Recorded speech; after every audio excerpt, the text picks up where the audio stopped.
very well-known French New Wave director Francois Truffaut once famously claimed that it is impossible for a war film to truly be anti-war, because there is something inherently glorifying and pro-war in the act of turning something violent into entertainment in the first place. So today I wanted to question that idea by showing you 3 films that I think could not really be read in a way that is pro-war in the slightest. I'm going to start with the film that is actually least connected to war in the first place and talk about Nagisa Oshima's Merry Christmas, Mr. Lawrence, which I think is a masterful film, a really beautiful film, and a war film that studies prisoners of war without ever touching on the actual war battles, anything like that.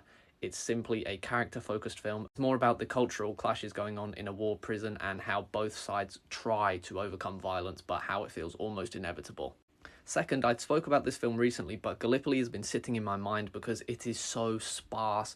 The poetic cinematography of Russell Boyd is so brilliant, and the way that the film builds up the anticipation of its third act by never showing any violence at all, by just allowing the 2 young male characters who lead the film to sit and dream about how brilliant the war is going to be before finally thrusting them into one of the most disastrous battles in war history, is brilliant. It's so clever from Peter Weir as a director. He places the audience into the hopeful mindset of the 2 young men leading the film, only to then shoot them down brutally in the third act, which cannot be perceived in any way as glorifying the action of war. Do I need to say anything about why Grave of the Fireflies might be the perfect anti-war film?